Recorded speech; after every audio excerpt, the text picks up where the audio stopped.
Alright, so unfortunately, it's time to discharge one of my beloved CRT monitors. It's had that ticking issue that you get when there's a high voltage leak. It's had that for almost 2 years now, and now it doesn't display red, so I figure this thing's been on its last legs. It's finally time to discharge it. So, let's do it. First thing I'm going to do, obviously, is remove the screws that hold the back case on. I am going to save these because I'm going to reassemble the monitor after discharging. I believe, yeah, there are 4 screws. 2 in the front, 2 in the back. And normally you'd want to do this in a cross pattern, but, and by the way, this is not a tutorial, this is just me. I want to be very clear. I am not probably going to do this the correct way, but this is just me getting rid of this monitor that I really like. I used to have the JBL speakers that go with it too, but I have no idea where those went. And then it also has a microphone, which was actually a pretty decent microphone, all things considered. Not preamplified, but I used an XLR to 3.5 jack, used it backwards to plug this into a microphone interface, and it actually outputs a pretty good signal. It's a really nice mic, which is another reason why it's kind of a shame that I'm getting rid of it, but you know what? It is what it is. By really nice mic, I don't necessarily mean like it sounds perfect, like my Blue Ember or a Blue Kiwi or a Shure SM7B. It's not like a studio quality mic, but it has a really cool sound to it. A very retro sound. Not like an Xbox mic. It's it doesn't clip out, but it has like a kind of a weird, beautiful sound to it that honestly I would keep, but I believe the amplifier, because it has a preamp built in that's probably just busted now. That's why it was so quiet. Because it doesn't work when it's not plugged in. Alright. Now we get to take the case off. I gotta fucking fish the cable through. We have the interior of the CRT.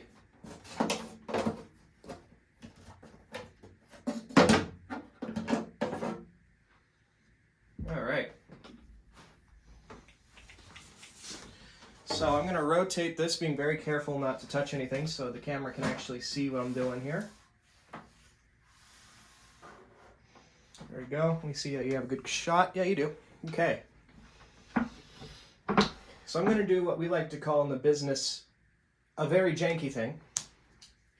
And that is I'm going to use, because I don't have the proper alligator clip, I'm going to use one of these bag clips, and I'm going to clip it to a ground.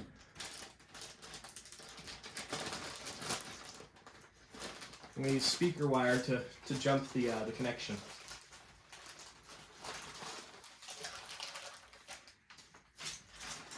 Okay. So I'm going to need a pair of wire strippers here to strip the speaker wire.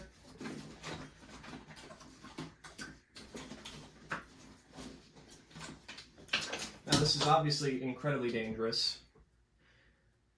So I'm going to say don't do this at home. And if anybody asks, this is technically my office space, even though it's also my bedroom. So in a literal sense, I am doing this at home, but you know, do as I say, not as I do. I'm actually going to strip off a good chunk of this. Even more than that. I'm stripping off a very large part because I'm going to wrap it a lot of times around the screwdriver. They actually make proper CRT discharge tools, or they used to. But ain't nobody got the money for that fucking thing. Alright. What I normally do is I wrap the cord around a bunch of times just to kind of friction it on there. Then the red wire is the one that I'm using. Okay, strip the other end.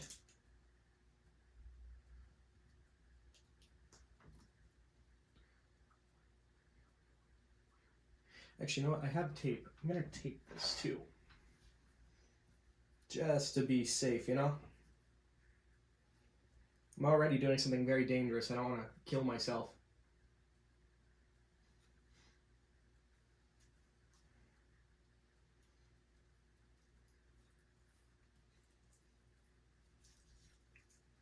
So I want to ensure a decent connection. Doesn't have to be the best connection, but it needs to be a connection.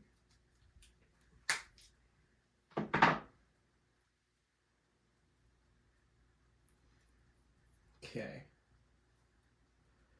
So now we got that. Trying to remember what parts are grounded. I believe this cage is grounded, but I'm going to look it up real quick just to be safe. This iPod is dead. So I'm going to grab the charger cord and plug the iPod in to look it up.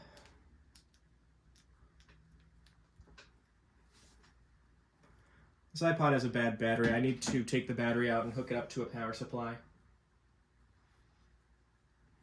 Because I use this on my desk to hook up to my speakers that are normally out here but are actually put away right now. Because I broke the adapter. Once I get those up and running, I'm going to have the iPod set up. I'm getting rid of this Google Home eventually, so I'll probably put it where the Google Home is.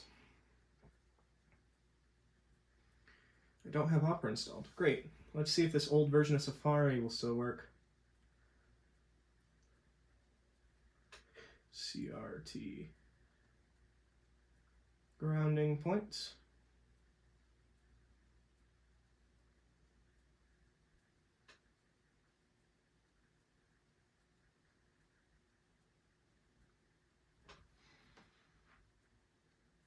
By the way, if you're wondering why I don't have this plugged in, it's because you never want to plug these in.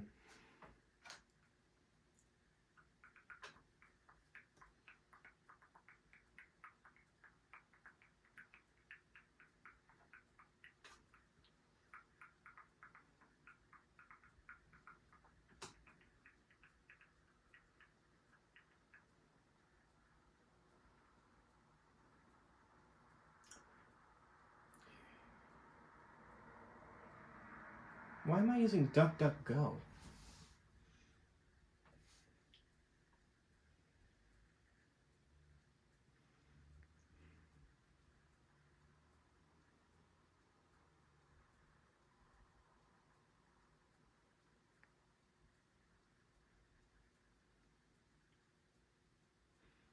This doesn't really have a metal frame.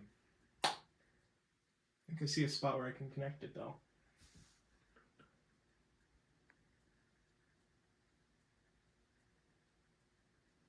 With the iMac that I did, it was way easier.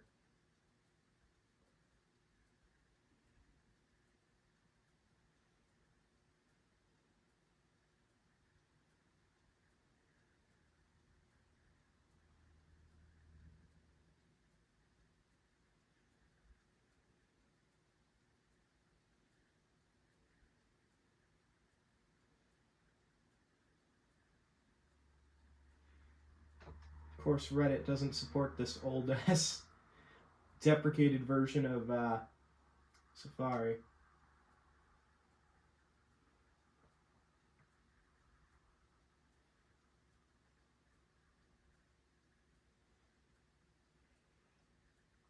So I don't know if that cage on the back is a good grounding point.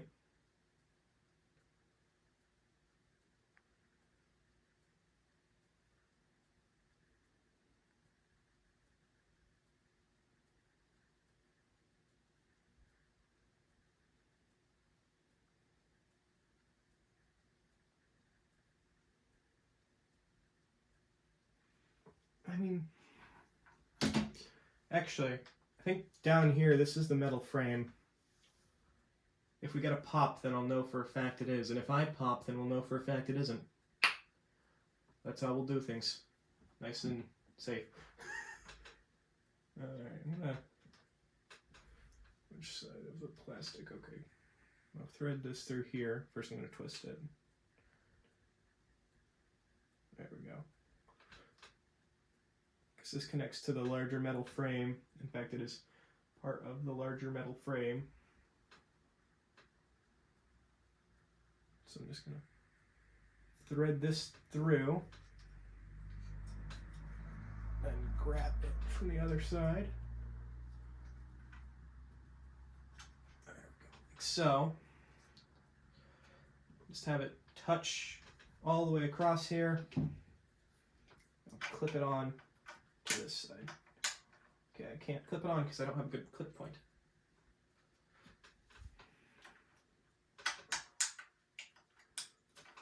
This is why I don't like the newer style CRT monitors. They're very cheap. There we go. Okay. Remember correctly, what I want to do is not have my feet touching the ground, and then I'm going to have my other hand behind my back. Okay, that's fucking great. Piece of fucking shit. This, as if this wasn't dangerous enough, I don't have the fucking equipment to do this.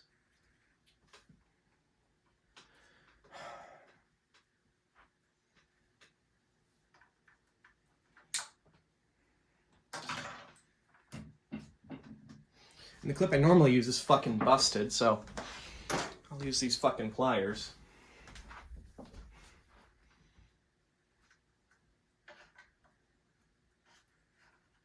I don't have channel locks either, so what I'm going to do this. And then put the fucking clip over the top of these in an attempt to keep it clamped down. Okay.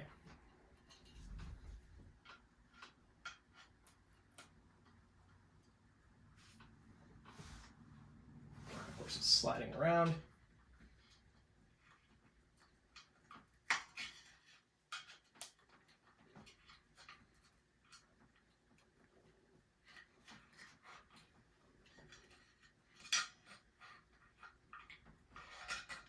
I've touched the thing. I didn't hear any pop though, which is what's concerning me. So now I'm just going to fully disconnect it.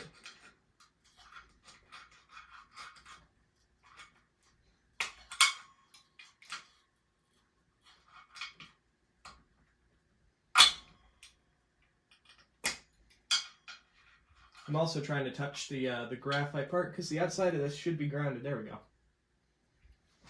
And then I'm just gonna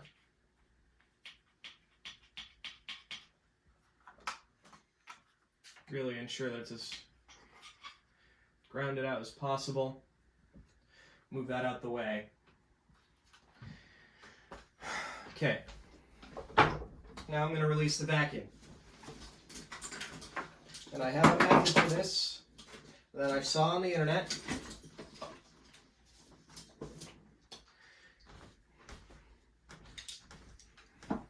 That I did last time I discharged a CRT.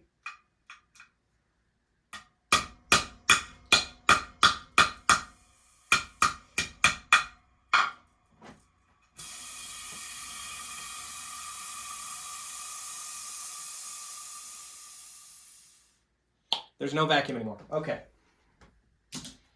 What I'm going to do now, I'm going to just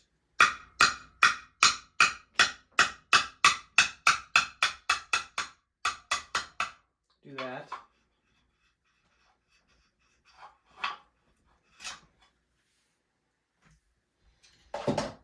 Okay. So that is now, the vacuum's been released, should be completely discharged. Ooh, this is actually part of the ground, so I'm going to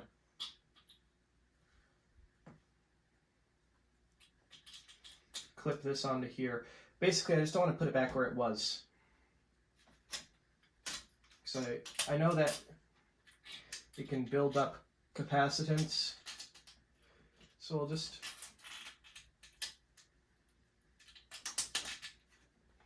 shove that in there. And then just do SAFO.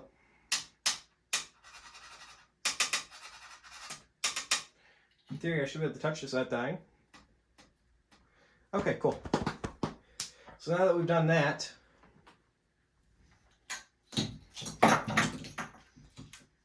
I'm going to put shit back together.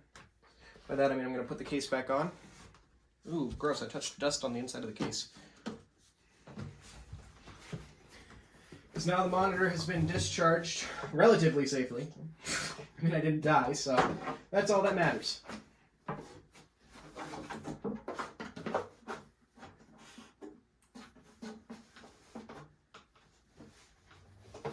Shit like that's why I really don't like discharging CRTs. and why nobody likes discharging CRTs. Because it's really fucking dangerous.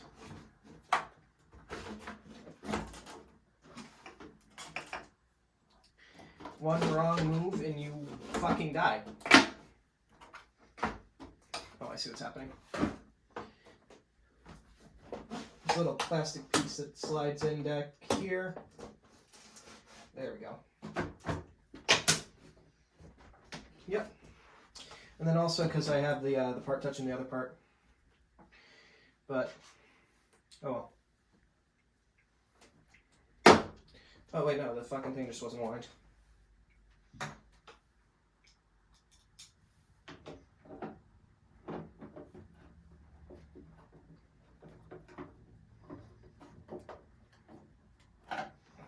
Then when I reassemble it, I'm going to reassemble it properly because I want to show some respect to the monitor. After all, I did really love this thing when it was working.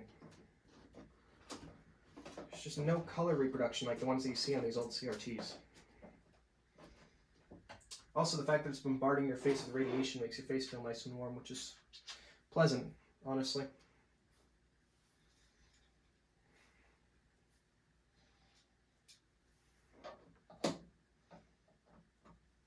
Now, obviously, the screws are supposed to go in specific places, but I haven't been paying attention to that. I believe the long screws go on the top, though, so they definitely do, because there's a larger gap. So, thread these bad boys in. Actually, that might be a screw from the air conditioner. It is a screw from my air conditioner. Whatever. I bought a shit ton of those. I bought like a shit ton of extra screws for that AC, so I don't like that still. I gotta take that out.